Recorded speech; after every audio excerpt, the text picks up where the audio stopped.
There are moments in time when the skies pause, when the earth smiles, and when the prayers of 1,000 lifetimes are finally answered. Ayodhya, the city of Dharma, witnessed one such moment when four divine rays of Vishnu took human form and were born into the house of Ikshvaku. Bodha, wasn't that the happiest moment in Ayodhya when the four sons were born? Indeed, Tattva, the air was filled with joy, temple bells echoed, and hearts overflowed with devotion. King Dasharatha, the mighty emperor, bowed down by the sorrow of a lack of an heir, now stood radiant with joy. His eyes sparkled not once, but fourfold looking at his four radiant sons. Kaushalya shone with a glow that could rival the moon with the divine luster of her firstborn, the very incarnation of Vishnu. Kaikeyi stood tall with pride as she gave birth to a beautiful son, Lord Vishnu's Shankh, embodying truth, dharma, and royalty. And Sumitra, the quiet strength, held her twins close, one born with the Amsha of Adisheshu and the other one born with the Amsha of Sudarshana Chakra, all infused with the Amsha of Vishnu himself. On the 11th day, sage Vasishtha, deeply delighted, performed the Namakarna Samskara, sacred naming ceremony. Highly delighted preceptor, Vasishtha named Kaushalya's son Rama, Kaikeyi's son Bharata, one son of Sumitra as Lakshmana and the other as Shatrughna.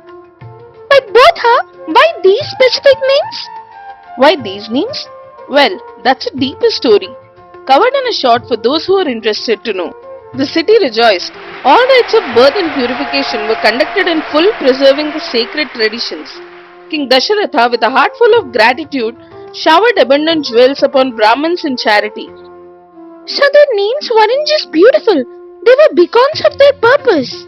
Exactly, and that very resonance would soon echo across forests, battles, and the hearts of millions. Time passed like a sacred hymn echoing through the walls of Ayodhya. Under the divine guidance of sage Vasishtha, the four princes of Ikshvaku dynasty grew in wisdom, strength, and dharma. Each day began with the chanting of mantras, the learning of scriptures, and practice of archery, chariot riding, and statecraft. But among them, Rama was everyone's favorite, right? Yes, Tattva, but not out of favoritism, rather out of virtue that shone like 1,000 suns. All four brothers became well versed in the Vedas, heroic, modest, renowned, and devoted to the welfare of the people. Yet, it was Rama whose luster was stainless, whose character was flawless, and whose presence was as auspicious as the moon itself. He was par excellent in elephant riding, horse riding, chariot warfare, and the science of archery. But even more than battlefields, Rama found honor in serving his parents. Every moment, every breath was offered at their feet. And Lakshmana, wasn't he inseparable from Rama? From the very start, Lakshmana found his purpose in serving Rama. He was dearer to Rama than his own body. He wouldn't even taste food unless Rama had eaten. Whenever Rama rode out to the forest, Lakshmana followed, bow in hand, eyes watchful. Like shadow and soul, they were one breath in two bodies. And just like them, Bharata and Shatrughna were bound in devotion. Shatrughna was dearer to Bharata than life itself, and Bharata in turn saw in Shatrughna a companion of the soul. Dasharatha must have felt like a king truly blessed, right? More than a king, Tattva, he felt like Brahma among gods. His heart overflowed with joy, for his legacy was not in gold or power, but in four sons who walked the path of Dharma. Amazing! Yes, Tattva. Then the virtuous king Dasharatha deliberated with his priests and kinsmen about the marriage of his sons. While he was still pondering about the alliances, a presence arrived, radiant, resolute, and revered across the three worlds. Sage Vishwamitra, the son of Gadhi, descendant of Kushika lineage, stood at the palace gate.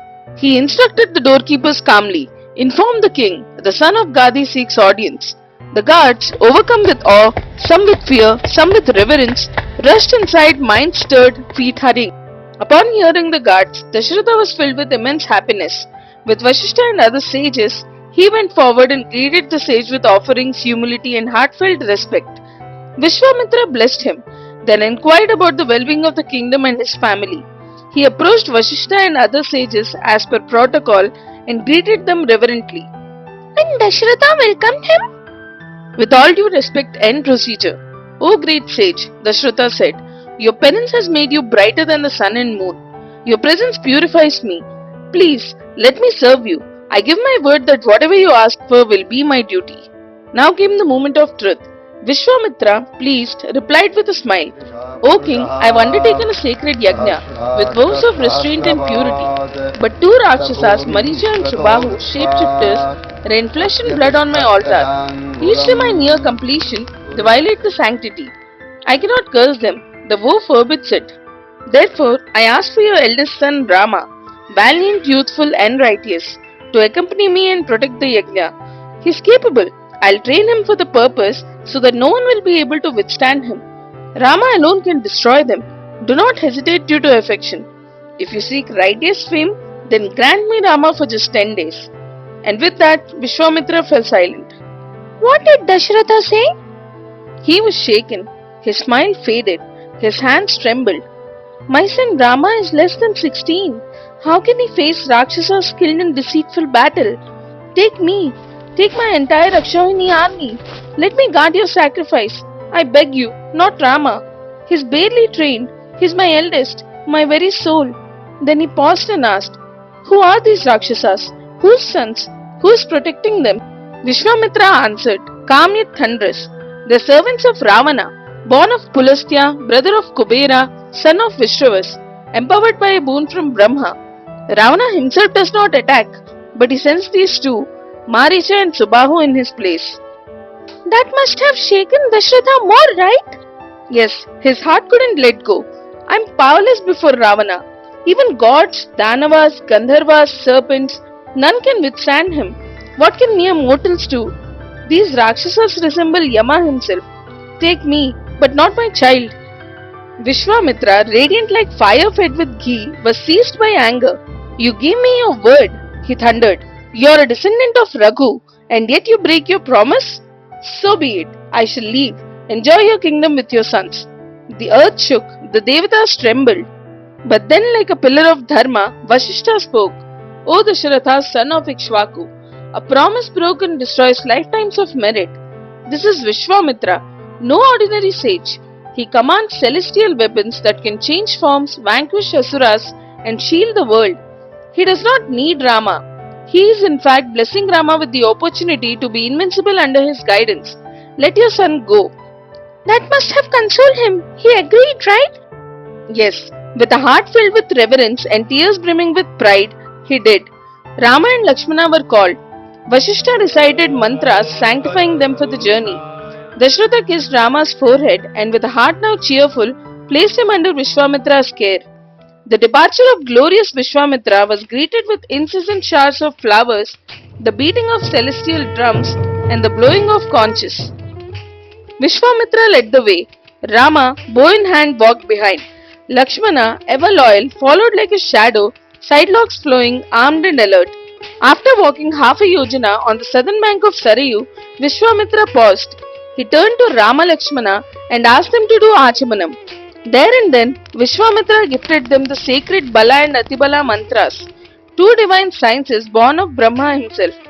Vishwamitra told them both, By these, you'll never feel fatigue, never be touched by fever, and no Rakshasa, asleep or awake, shall harm you. With them, you'll attain matchless fame.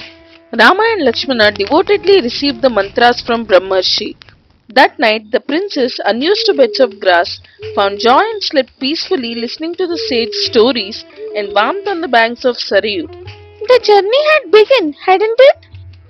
In the morning, Vishwamitra gently woke them up. O beloved son of Kaushalya Rama, the dawn has broken. Arise, O tiger among men. It is time for sacred morning rites. Rama and Lakshmana rose, bathed in the river, and offered oblations to the sun. After completing their rituals, they prepared for their onward journey. As they walked further, they reached the Triveni confluence, where Sarayu met Ganga, the river now divided into three branches. They beheld a sacred hermitage of ancient anchorites, blazing with the power of thousands of years of tapasya.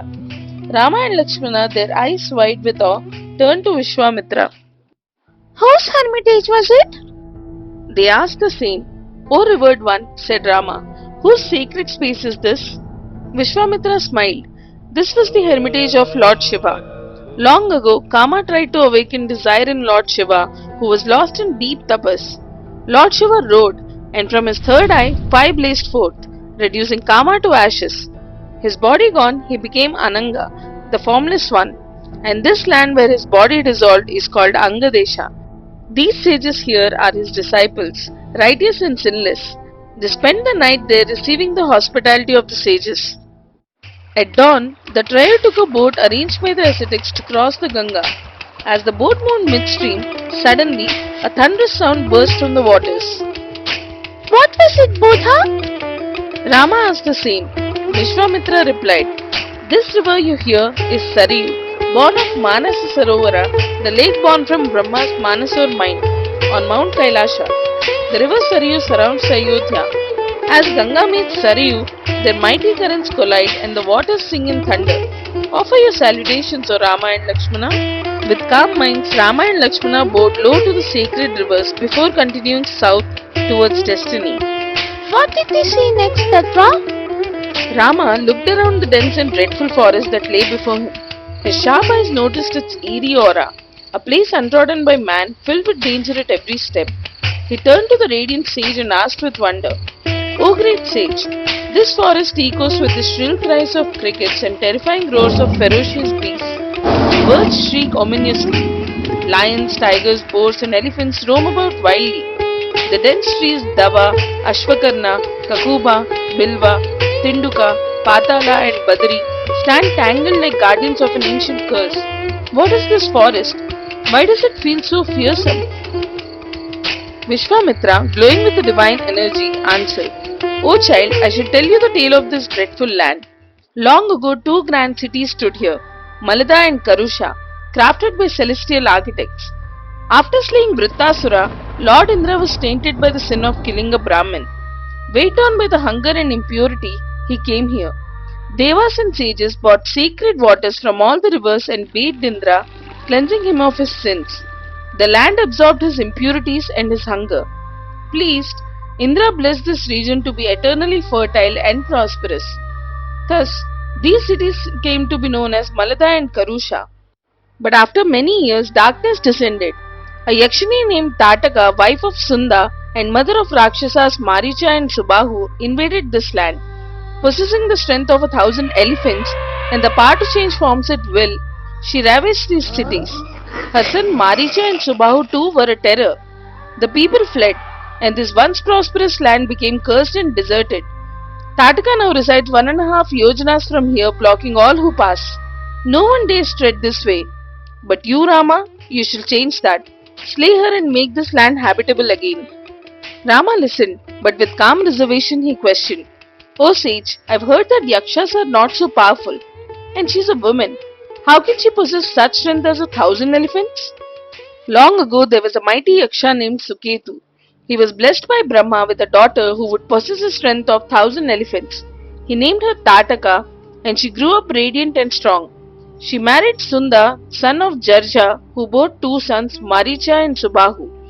When Sunda attacked the revered sage Agastya, the sage simply uttered Hato Bhava, and Sunda fell dead. Enraged, Tataka and her sons rushed to devour the sage. But Agastya cursed them to become hideous Rakshasas.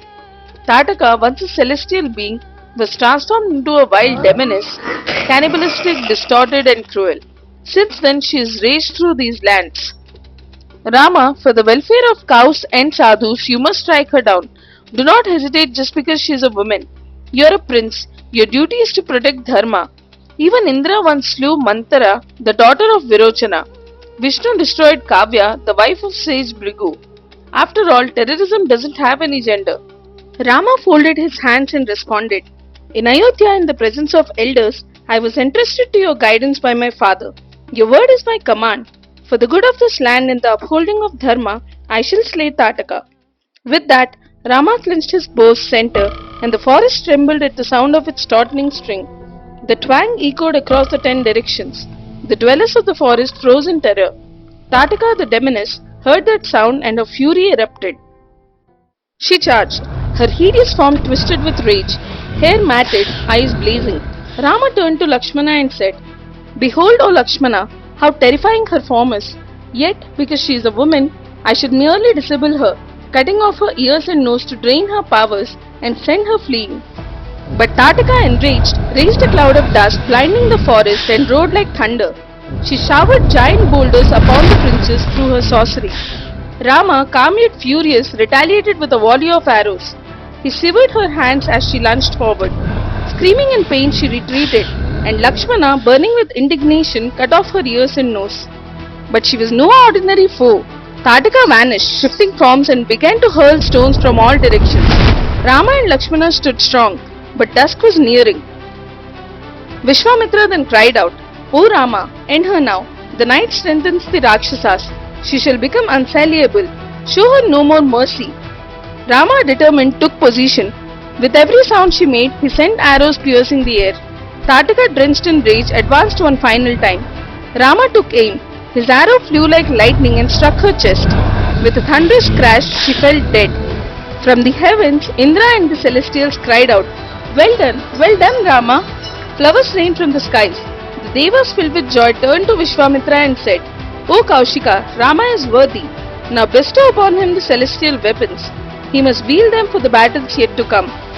With blessings and praise, the celestials departed, and as the sun disappeared into the west, Vishwamitra, overcome with pride and love, kissed Rama's forehead and said, O auspicious Rama, let us rest here tonight. Tomorrow we journey to my hermitage. The cursed forest, now freed, transformed. The darkness lifted. Birds returned. It glowed like the divine garden of Kubera himself. What weapons were the celestials talking about? The strongest weapons, Tattva, each yielding celestial power. What all were they indeed? Did the end of Tataka mean the end of Asura menace? Where exactly is Siddhashram and what's so special about it? Did Rama slay the dark forces to protect the Yajna? To find out, don't forget to like, comment and subscribe to our channel Bodha Hoots. Stay with us as the timeless journey of Sampurna Ramayana continues. Jai Shri Ram!